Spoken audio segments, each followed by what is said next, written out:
Welcome to our channel. इस video में हम लोग बात करने वाले हैं रस्टिंग ऑफ आयरन और रेंसिडिटी। तो रस्टिंग ऑफ आयरन मतलब जंग लगना और रेंसिडिटी मतलब कोई भी चीज़ खाना खराब क्यों होता है। तो पहले हम लोग देखते हैं रस्टिंग ऑफ आयरन, जिसे कोरोजन भी कहा जाता है, मतलब जंग लगना। तो रस्टिंग ऑफ आयरन समझने के लिए सबसे पहले हम करते हैं छोटा सा एक्सपेरिमेंट। तो देखिए, एक्सपेरिमेंट करने के लिए हमें पहले अपैरेटस क्या क्या चाहिए। हमारा सामान हमें चाहिए 4 टेस्ट ट्यूब्स, 4 नेल्स और एक रबर क्रॉप। और उसमें हमें केमिकल देखिए क्या चाहिए, अनहाइड्रस कैल्शियम क्लोराइड, ऑयल और बॉइल्ड वाटर। अब इसका प्रोसीजर देखिए। पहले मैं लेता हूँ एक टेस्ट ट्यूब, उसमें मैं डालता हूँ बॉइल्ड वाटर। वाटर को बॉईल करने से क्या होता है, उसके अंदर जो ऑक्सीजन प्रेजेंट होता है ना, वो रिमूव हो जाता है इवापोरेशन के जरिए। तो सबसे पहला टेस्ट ट्यूब लिया, उसमें मैंने डाला बॉइल्ड वाटर और ऊपर से डाली मैंने पतली सी लेयर ऑफ ऑयल, ऑयल की लेयर डाल दी। और उसमें मैंने डाल दिया एक नेल, आयरन का नेल, लोखंड किल्ला। तो मैं जब उसको कुछ दिन बाद देखता हूँ, तो जो आयरन का नेल मैं अगर बाहर निकाल के देखता हूँ, तो उसमें बहुत ही थोड़ा सा रस्टिंग हुआ रहता है, मतलब जंग लगा रहता है। तो in the first test tube iron rust slightly. पहले टेस्ट ट्यूब क्योंकि ऑक्सीजन कम रहता है, किसी भी नेल को यानी आयरन को रस्ट होने के लिए सबसे मोस्ट इंपॉर्टेंट चीज़ होता है, उसके लिए चाहिए एयर और वाटर। पर यहाँ पे ऑक्सीजन, मतलब एयर में ऑक्सीजन चाहिए। पर जो फर्स्ट टेस्ट ट्यूब है, इसमें बॉइल्ड वाटर किया है, तो उसमें से ऑक्सीजन रिमूव हो गया, थोड़ा ही ऑक्सीजन है, इसलिए वो हल्का सा स्लाइटली रस्ट होता है। अब सेकेंड टेस्ट ट्यूब लेते हैं, जिसमें हम लोग लेंगे सॉल्ट सॉल्ट सोल्यूशन वाटर का, और उसमें डाल देंगे नेल। देखिए यहाँ पे सॉल्ट सोल्यूशन जो है ना, ये रस्टिंग के लिए काफ़ी ज़्यादा मदद करता है, मतलब इससे फास्ट रस्टिंग होती है किसी भी चीज़ की। ठीक है, तो मैंने उसमें डाल दिया। देखिए मैंने ना बॉईल किया वाटर को, तो उसमें ऑक्सीजन पहले से होगा और वाटर तो हमने डाला ही है। तो ये जब मैं देखूंगा कुछ दिन बाद, तो ये जो नेल है वो टोटली रस्ट हुआ रहेगा, पूरी तरीके से इसमें जंग लग गया रहेगा। अब थर्ड देखिए, मैं लेता हूँ empty vessel, empty test tube, मतलब एम्प्टी है, मतलब उसमें क्या है, एयर है। ठीक है, अब मैं इसमें डाल देता हूँ नेल। अब मैं इसको जब कुछ दिन बाद देखूंगा, तो ये जो नेल है वो हल्का सा रस्ट हुआ रहता है। अब ये हल्का सा रस्ट क्यों होता है, मैं इसमें ना पानी डाला मैंने ना उसमें कुछ डाला। तो देखिए मैं बताता हूँ, एयर में ऑक्सीजन तो प्रेजेंट होता है और थोड़ा बहुत मॉइस्चर एयर में हमेशा प्रेजेंट रहता है। तो इसके वजह से हल्का सा रस्ट होता है, क्योंकि मॉइस्चर ले लेता है ना, इसलिए वो हल्का सा रस्ट हो जाता है। अब मैं लेता हूँ चौथा टेस्ट ट्यूब। अब देखिए मैंने टेस्ट ट्यूब लिया, इसमें डाला अनहाइड्रस कैल्शियम क्लोराइड और एक नेल डाल के ऊपर से रबर क्रॉप लगा के इसको बंद कर दिया। तो इसमें जो कैल्शियम क्लोराइड है ना, अनहाइड्रस कैल्शियम क्लोराइड, उसका काम है जो भी मॉइस्चर प्रेजेंट हो उसको ऑब्जर्व कर लेना। तो टेस्ट ट्यूब के अंदर जितना भी मॉइस्चर होगा वो अनहाइड्रेट कैल्शियम क्लोराइड ऑब्जर्व कर लेगा ना। तो इसमें क्या होता है, जब मैं नेल को कुछ, और मैंने जो रबर कॉक लगाया था क्यों लगाया था, ताकि बाहर का मॉइस्चर अंदर ना जा पाए, वो जो अंदर का मॉइस्चर है वो खत्म हो जाएगा। तो इसमें जब मैं कुछ दिन बाद देखता हूँ, तो इसमें थोड़ा भी रस्टिंग नहीं हुआ रहता है, मतलब थोड़ा भी जंग नहीं लगता है। तो ये एक्सपेरिमेंट करने से हमें क्या समझ में आता है, जो सेकेंड जो अपना टेस्ट ट्यूब था उसमें ज़्यादा रस्टिंग हुआ। तो इससे हमें ये समझ में आता है, बोथ वाटर एंड एयर में oxygen is necessary for the rusting of iron, means इसको बोलते हैं कोरोजन। अब देखिए कोरोजन होता क्या है, इसका केमिकल रिएक्शन क्या होता है इसके अंदर, अब उसके बारे में देखिए। आइए देखते हैं कोरोजन का केमिकल रिएक्शन। तो कोरोजन केमिकली कैसे होता है, वो जानने से पहले हमें कोरोजन क्या होता है, मतलब उसका शॉर्ट नोट ये समझना पड़ेगा। देखिए आपको यहाँ पे कार दिख रही है, और कार के ऊपर कुछ तो रेड कलर का ऐसा सॉलिड लेयर फॉर्म हुआ है। और तो कार जो है वो आयरन की बनी होती है, और इसको ही बोलते हैं रस्ट। रस्ट मतलब जंग। तो देखिए जंग मतलब रस्ट को हम लोग डिफाइन कैसे करेंगे, certain type of reddish coloured solid layer on an iron surface collects on an iron surface is known as a rust. मतलब रेड कलर का सॉलिड लेयर अगर किसी भी आयरन सरफेस पे कलेक्ट होता है, तो उसको बोलते हैं रस्ट। अब ये रस्ट जो है ना, इसका एक केमिकल फॉर्मूला है। देखिए इसका केमिकल फॉर्मूला क्या है, Fe2O3 डॉट XH2O। मतलब आयरन ऑक्साइड का अच्छा बॉन्डिंग है, डॉट मतलब होता है उसको बॉन्डिंग ऐसा रिप्रेजेंट करते हैं। तो जो आयरन ऑक्साइड है उसका बॉन्डिंग है वाटर के मॉलिक्यूल के साथ। अब ये देखिए X दिया है, X मतलब कि वाटर के मॉलिक्यूल्स कितने हैं, वो कम भी हो सकते हैं, ज्यादा भी हो सकते हैं। मतलब वाटर का मॉलिक्यूल 1 हो सकता है, 2 हो सकता है, मतलब एनीथिंग, ठीक है। और वही जो आयरन है, आयरन ऑक्साइड, वो कांस्टेंट रहेगा X। तो इसका रस्ट का केमिकल फॉर्मूला क्या है, Fe2O3.XH2O। और इसको पूरे सबको अगर साथ में लें तो इसको बोलते हैं, दिस नोन एज कोरोजन। अब कोरोजन हमें समझ में आ गया। तो अब हम समझते हैं कोरोजन का क्या होता है, केमिकल रिएक्शन कैसे होता है केमिकली।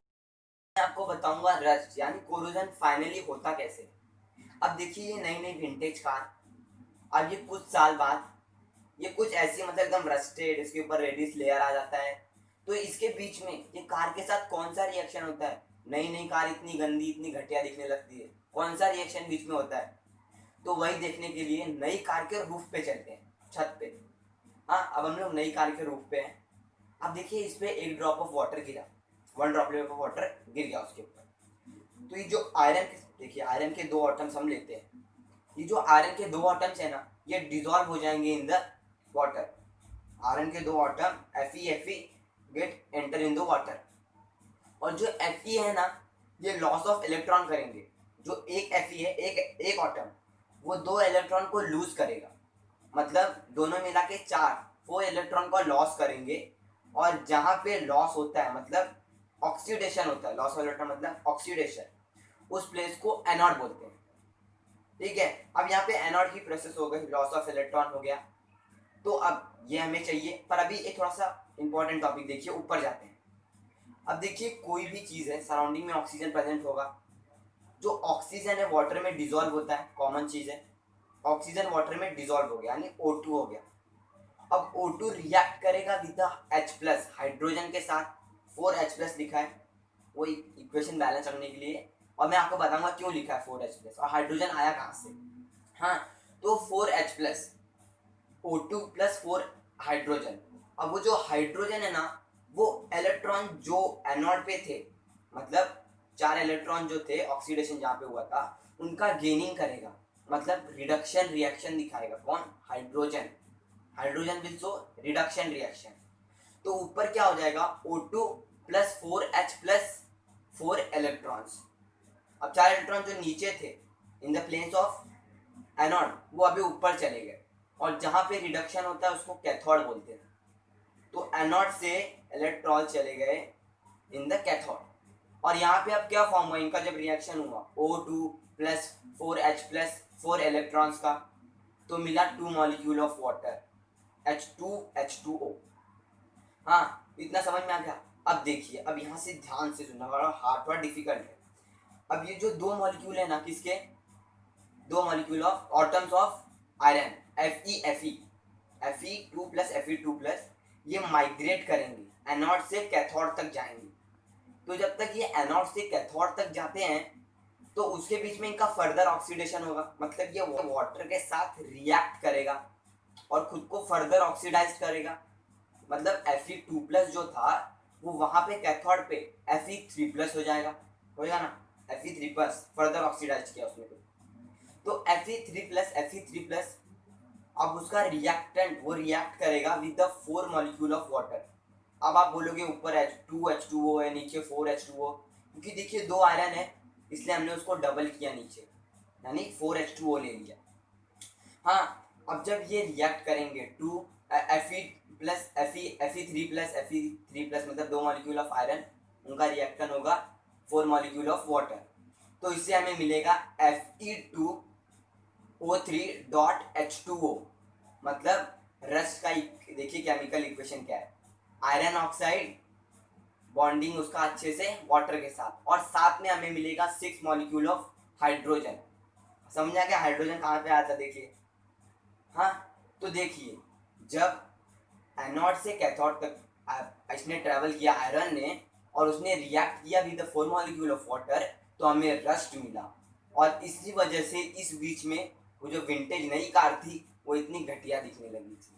तो कोरोजन कैसे होता है इसके बीच की मैंने पूरी प्रोसेस समझाई है। अगर नहीं समझा तो प्लीज 1 बार 2 बार रिवाइंड करके देख लीजिए और समझ लीजिए, क्योंकि ये आता है, 110% आएगा, ठीक है। इंपॉर्टेंट बात, जो भी रस्टिंग होता है मतलब ये जो रिएक्शन हुआ Fe2 का मतलब जो Fe2O3 डॉट H2O फॉर्म हुआ मतलब रस्ट, ये कैथोड साइड में ही कलेक्ट होता है, इसलिए जो Fe यहाँ पे है ना वो वहाँ पे जाके रिएक्ट करता है। ठीक है, हमारा यहाँ पे कोरोजन कंप्लीट होता है। अब हम देखते हैं अबाउट कोरोजन, हार्ड टॉपिक था, अब इजी टॉपिक जो है रेंसिडिटी। आपको बताता हूँ कि रेंसिडिटी क्या होती है। रेंसिडिटी मतलब हम लोग जानते होंगे यूजुअली कोई भी खाना मतलब जैसे कि तेल घी इसमें फैट्स होते हैं वो खराब क्यों होते हैं, उनके खराब होने के पीछे का रीज़न क्या है।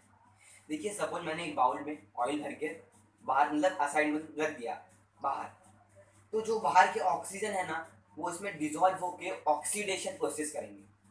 क्या करेंगे, ऑक्सीडेशन प्रोसेस करेंगे, और जो उसमें फैट्स है वो ब्रेक डाउन होंगे और उसमें से गंदा बास आने लगेगा और वो खराब हो जाएगा। अगर ऐसे ऐसे तेल से ऐसे घी से खाना बना जाएगा तो हमारे हेल्थ के लिए भी अच्छा नहीं और वो टेस्ट में भी खराब लगेगा। तो देखिए इसका स्टेटमेंट क्या आता है, when we use old used oil और food for making food stuff it is and it give a foul order it is known as a rancidity. मतलब कोई भी हम लोग अगर पुराना छोटा हुआ तेल या घी जो बाहर रखा है उसका यूज करते हैं कोई भी खाना बनाने में, तो उसमें से गंदा बास आने लगता है, उसको बोलते हैं रेंसिडिटी मतलब खराब होना। रेंसिडिटी समझा, रेंसिडिटी इन फूड स्टफ, कोई भी अभी इसका कोई तो प्रिवेंशन होगा, प्रिवेंट करने के लिए कुछ ना कुछ तो होगा रेंसिडिटी को। तो रेंसिडिटी को प्रिजर्व करने के लिए एंटीऑक्सीडेंट्स, अब ऑक्सीडेशन होता है तो उसका अपोजिट वर्ड ही लगेगा, एंटी ऑक्सीजन का अपोजिट एंटीऑक्सीडेंट्स। तो कोई भी फूड स्टफ खराब ना हो इसके लिए एंटीऑक्सीडेंट यूज करते हैं, जैसे कि एसोरोबिक एसिड मतलब विटामिन सी, और सिट्रिक एसिड मतलब नींबू, नींबू का रस। हाँ, तो ये हमारा हो गया। अब देखिए दूसरा एग्जाम्पल, मैंने लिया एक वेफर का पैकेट, जब उसको खोलते हैं तो उसमें से गैस आता है मतलब हवा रहता है, तो हम लोग बोलते हैं क्या हवा भर के दे दिया। वो हवा क्यों भरते हैं, क्योंकि वो ऑयल का बना रहता है तो वो खराब ना हो, और वो हवा नहीं होता, वो होता है नाइट्रोजन गैस। नाइट्रोजन गैस क्या करता है, ऑक्सीडेशन नहीं होने देता। अगर कोई भी चीज़ खाली है तो वहाँ पे एयर जाएगा, और एयर जाएगा तो ऑक्सीजन जाना फिक्स है, तो वहाँ पे क्या होगा, ऑक्सीडेशन होगा और वो खाना चिप्स वगैरह खराब हो जाएगा, इसलिए उसमें नाइट्रोजन भर के डाल देते हैं। ठीक है, तो हम लोग इसको ऐसा बोल सकते हैं, the process of oxidation can be stopped or slow down by using or storing in a airtight container। अगर एयरटाइट पैकेजिंग किसी चीज को करेंगे तो उसको खराब होने से बता सकते हैं, मतलब उसमें ऑक्सीडेशन फैट्स का ब्रेकडाउन होने से बता सकते हैं। ठीक है, तो रेंसिडिटी समझ में आ गया। तो ये लेक्चर हमने इसमें रेंसिडिटी, कोरोजन, कोरोजन जो कि काफ़ी हार्ड था उसको भी इजीली देखा, तो कोरोजन थोड़ा सा प्लीज़ रिवाइंड करके देख लेना। और ये हमारा यहाँ पे वीडियो कंप्लीट होता है, प्लीज़ लाइक कीजिएगा, सब्सक्राइब कीजिएगा, और इसका जो भी नोट्स है ये मैं आपको पीडीएफ में, देखिए डिस्क्रिप्शन में लिंक है, तो ये पीडीएफ देख लीजिए, इसमें आपको इस लेसन का सारा नोट्स मिल जाएगा।